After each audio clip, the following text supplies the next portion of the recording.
পশ্চিমবঙ্গ সরকার আর কেন্দ্রীয় সরকারের যৌথ উদ্যোগে এই পদগুলো তৈরি হয়েছে। আমরা জানবো এই পদগুলোর বেতন কাঠামো, কার কী দায়িত্ব, কার কীরকম চাকরির ধরন, সেগুলো বিস্তারিতভাবে জানানোর চেষ্টা করব। আপনাদেরকে তুলনামূলক প্রমাণসহ তথ্য দেওয়ার চেষ্টা করব এই ভিডিওতে যে আশা ওয়ার্কার যারা আছেন, সুপারভাইজার যারা আছেন, আইসিডিএস ওয়ার্কার যারা আছেন, এদের মধ্যে কার বেতন ঠিক কতটা, কি সঠিক তথ্য এখান থেকে বেরিয়ে আসছে এবং তুলনামূলক বিশ্লেষণ থাকবে এই ভিডিওতে, যা আপনাদেরকে হেল্প করবে ভবিষ্যতে সিদ্ধান্ত নিতে। অবশ্যই ভিডিওটা শেষ পর্যন্ত দেখবেন। কোনো প্রশ্ন থাকলে কমেন্টসে জিজ্ঞাসা করবেন। আমি যদি প্রথমে আপনাদেরকে আশা ওয়ার্কারদের কথা বলি, আশা আপনারা ফুল ফর্মটা জানবেন, অ্যাক্রিডিটেড সোশ্যাল হেলথ অ্যাক্টিভিস্ট হচ্ছে আশা। এটা জিকেতে আসে অনেক সময়। এটা হচ্ছে এক ধরনের চুক্তিভিত্তিক স্বাস্থ্যকর্মী এরা, যাদের মূল কাজ হচ্ছে গ্রামীণ বা শহরগুলোর এলাকাভিত্তিক প্রাথমিক স্বাস্থ্য পরিষেবা প্রদান এবং স্বাস্থ্য সচেতনতা ছড়িয়ে দেওয়া থেকে শুরু করে প্রাথমিক চিকিৎসার জন্য তাদেরকে সরকারি হাসপাতালে পৌঁছানো, এইটা আশাদের দায়িত্ব থাকে। এদের বেতন কাঠামো অ্যাজ অফ 25 মানে 2025-এ এদের বেতন কাঠামো যদি আমরা আলোচনা করি, তাহলে যে তথ্য আমাদের সামনে উঠে আসে সেটা হচ্ছে এদের প্রতি মাসে মোট ইন হ্যান্ড বেতন হচ্ছে প্রায় 5,500 থেকে 10,000 টাকার কাছাকাছি। মূল সম্মানী হচ্ছে 2,000 থেকে 3,000 টাকা, এটা একেবারে ফিক্সড।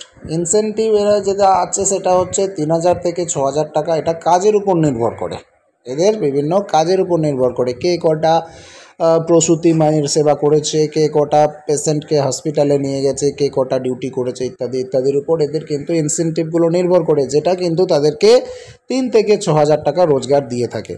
উৎসব ভাতায় এরা মোটামুটি 1,000 থেকে 2,000 টাকা প্রতি বছর পেয়ে থাকে। মোবাইল বা যোগাযোগ ভাতা বাবদ কিছু নির্দিষ্ট জেলায় তারা 100 থেকে 200 টাকা পেয়ে থাকে, সবাই পায় না। স্বাস্থ্য বিমা স্বরূপ এদের কিন্তু 30,000 থেকে 70,000 টাকা কেন্দ্রীয় বা রাজ্য প্রকল্প অনুযায়ী এদের কিন্তু সুবিধা মিলে থাকে। এবারে আপনাদেরকে জানিয়ে রাখবো যে এদের কাজের ধরনটা কীরকম।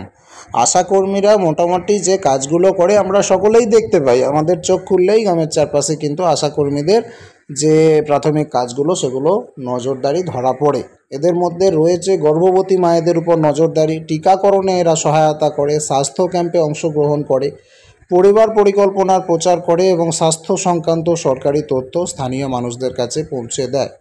পরিবার পরিকল্পনার প্রচার এবং অনেক সময় এরা কিন্তু বিভিন্ন জিনিসপত্রও সরকারিভাবে প্রোভাইড করে থাকে, নিরোধ বা এই জাতীয় কিছু। চাকরির ধরন, আশা ওয়ার্কার সম্পূর্ণ চুক্তিভিত্তিক একটা পদ, এটা কোনো স্থায়ী চাকরি না, এখানে কোনো রকম স্থায়িত্ব নেই এবং কাজের পরিমাণ ও ইনসেন্টিভের উপর বেতনটা নির্ভর করে, সেটাও কিন্তু ফিক্সড নয়। পেনশন বা স্থায়ী সুবিধা এদের কিচ্ছুই নেই, চুক্তিভিত্তিক কর্মীর যেমন হয় এরা তেমনই। একইভাবে আমরা জানবো যে আইসিডিএস অঙ্গনারী ওয়ার্কারদের কীরকম। ধরুন আইসিডিএস ওয়ার্কার যারা আছেন তারা শিশুদের পুষ্টি, স্বাস্থ্য এবং প্রাথমিক শিক্ষা সেবার দায়িত্বে থাকেন। পশ্চিমবঙ্গে এই পদের গুরুত্ব দিন দিন বাড়ছে, কারণ প্রথমত বাচ্চারা কিন্তু এদের হাতেই তৈরি হয়। বেতন কাঠামো 2025 অনুযায়ী প্রতি মাসে মোট ইনহ্যান্ড বেতন হচ্ছে 8 থেকে 12,000 টাকার মতো। কেন্দ্রীয় সরকারি সম্মানী হচ্ছে 4,500 টাকা। পশ্চিমবঙ্গ সরকারের টপ আপ হচ্ছে 3,000 থেকে 5,000 টাকা। আর ইনসেন্টিভ, যেটা স্বাস্থ্য অভিযান প্রচারের ক্ষেত্রে তারা ইনসেন্টিভ রিসিভ করে থাকে, মোটামুটি সেটা হতে পারে 500 থেকে 2,000 টাকা। উৎসব ভাতা প্রতি বছর 2,000 টাকা এরা পেয়ে থাকে। ইউনিফর্ম ভাতা 500 থেকে 1,000 টাকা প্রতি বছর তাদের কিন্তু মিলে থাকে। আর তাদের যোগাযোগের জন্য কিছু জেলা অনুযায়ী তারা কিছু টাকা পায়, সবাই পায় না। 100 থেকে 300 টাকার মতো যোগাযোগ ভাতা থাকে। আর এই অঙ্গনারী কর্মীদের কাজের ধরন, এই কর্মীরা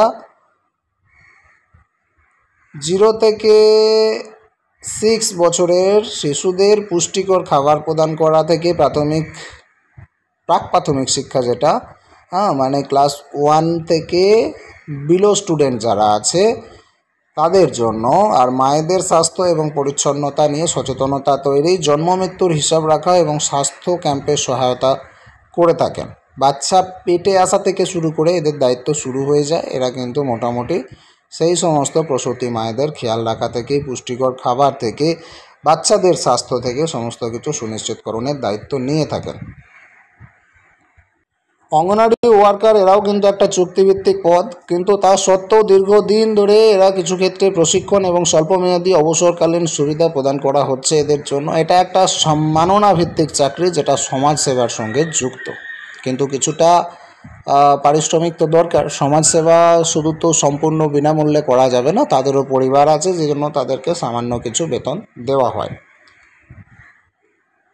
এবার আমরা বলবো আইসিডিএস সুপারভাইজারদের ব্যাপারে। আইসিডিএস সুপারভাইজার এটা একটা সরকারি স্থায়ী চাকরি, যেটা গ্রুপ সি কর্মচারী হিসেবে ধরা হয় এদেরকে। অঙ্গনারী কেন্দ্রগুলোর পরিচালনা এবং তদারকির দায়িত্বে এরা থাকেন। আইসিডিএস সুপারভাইজারদের বেতন কাঠামো কীরকম? এদের বেতন স্কেল 7,100 থেকে 37,600 পর্যন্ত হতে পারে। ইন হ্যান্ড বেতন গড়ে এরা পেয়ে থাকে 20,000 থেকে 25,000 টাকা প্রতি মাসে। মহার্ঘ ভাতা 28 থেকে 34% মূল বেতনের উপর নির্ভর করে। বাড়ি ভাতা যেটা আছে HRA অর্থাৎ হাউস রেন্ট অ্যালাউন্স, বাড়ি ভাড়া ভাতা, এটা 12 থেকে 15% হয়ে থাকে। চিকিৎসা ভাতা 500 থেকে 1500 টাকা হতে পারে প্রতি মাসে। ট্রাভেল ভাতা 800 টাকা থেকে 2000 টাকা পর্যন্ত হতে পারে। উৎসব ভাতা 3600 টাকা থেকে 4500 টাকা পর্যন্ত হতে পারে। বেতনের সুবিধা এইগুলোই রয়েছে। পেনশনের সুবিধা প্রযোজ্য আছে রাজ্য সরকারি নিয়ম অনুযায়ী, কিছু কিছু ক্ষেত্রে সবার জন্য নয়। কাজের ধরন, সুপারভাইজাররা যেটা দায়িত্বে থাকেন সেটা হচ্ছে 20-25টা অঙ্গনারী কেন্দ্রের কার্যক্রম তদারকি এবং সমন্বয়ের জন্য এদের দায়িত্ব দেওয়া হয়। তারা রিপোর্ট তৈরি করেন, মিটিংয়ে অংশ নেন এবং সিডিপিওকে রিপোর্ট জমা দেন। সরকার পরিচালিত প্রকল্প যেমন বেটি বাঁচাও, বেটি পড়াও, সবুজ সাথী ইত্যাদি বাস্তবায়নেও কিন্তু এদেরকে সক্রিয় ভূমিকা পালন করতে হয়। এদের চাকরির ধরনটা কীরকম? এটা একটা স্থায়ী সরকারি চাকরি এবং এর সঙ্গে পেনশন, স্বাস্থ্য বিমা, সরকারি ছুটি ও প্রমোশনের সুযোগ রয়েছে। নিয়োগ সাধারণত WBSSC বা WCDর মাধ্যমে হয়ে থাকে। এবার আমি আপনাদের জন্য আনছি তুলনামূলক বিশ্লেষণ। প্রথমে থাকছে আশা ওয়ার্কার। এদের মাসিক বেতন 5,500 থেকে 10,000 পর্যন্ত। চাকরির ধরন চুক্তিভিত্তিক, আর সুবিধা ভবিষ্যৎ হিসেবে এদের ইনসেন্টিভ ভিত্তিক আর সীমিত সুবিধা রয়েছে। এবার যদি আমরা দেখি আসার পর অঙ্গনারী ওয়ার্কারের কথায়, অঙ্গনারী ওয়ার্কার বেতনটা কিছুটা বেশি, আগে ছিল 5,500 থেকে 10,000 টাকা। অঙ্গনারী ওয়ার্কারদের কিন্তু মাসিক বেতন 8,000 থেকে 12,000-এর মধ্যে। এটাও চুক্তিভিত্তিক চাকরি, কিছু সরকারি ভাতার সুবিধা রয়েছে। এবার আইসিডিএস সুপারভাইজার, এটা কিন্তু একটা স্থায়ী চাকরি, গ্রুপ সি পদের চাকরি, যেটা মাসিক বেতন 20,000 থেকে 25,000 পর্যন্ত হয়ে থাকে। এদের স্কেল হচ্ছে 7,100 থেকে 37,600 টাকার সরকারি স্কেল। এদের পেনশন ভিত্তিক, ছুটি ভিত্তিক, প্রমোশন ভিত্তিক, স্থায়ী নিরাপত্তা কিন্তু রয়েছে। এরা স্থায়ী চাকরি করে। আপনার জন্য কোনটা সেরা হবে যদি জানতে চান, আপনি দ্রুত কাজ করতে শুরু যদি করতে চান এবং শিক্ষাগত যোগ্যতা কম হয়ে থাকে, তাহলে আশা বা অঙ্গনারী ওয়ার্কার পদে আবেদন করে দিতে পারেন। চুক্তিভিত্তিক পদেগুলো, সেই হিসেবে আপনাকে সেটা মাথায় রাখতে হবে।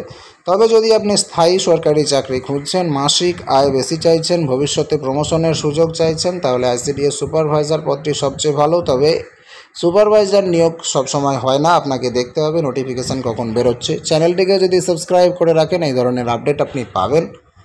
2025 সালে পশ্চিমবঙ্গে আইসিডিএস এবং স্বাস্থ্য বিভাগে নারী শক্তির উন্নয়নের জন্য বিভিন্ন পদে নিয়োগ দেওয়া হচ্ছে। প্রতিটি পদই সমাজের উন্নয়নে গুরুত্বপূর্ণ, তবে বেতন এবং নিরাপত্তার দিক দিয়ে আইসিডিএস সুপারভাইজার পদ সবচেয়ে উন্নত। তাই নিজের শিক্ষাগত যোগ্যতা, লক্ষ্য এবং পরিস্থিতি অনুযায়ী সিদ্ধান্ত নেওয়াই বুদ্ধিমানের কাজ হবে। আরও বেশি বুদ্ধিমানের কাজ হবে যদি আপনি চ্যানেলটিকে সাবস্ক্রাইব করে রাখতে পারেন, কারণ এইখানে আপনারা পেয়ে যাবেন এরকমই গুরুত্বপূর্ণ আপডেট। আর সাবস্ক্রাইব করতে কোনো পয়সাও লাগে না, সম্পূর্ণ ফ্রিতেই পাবেন।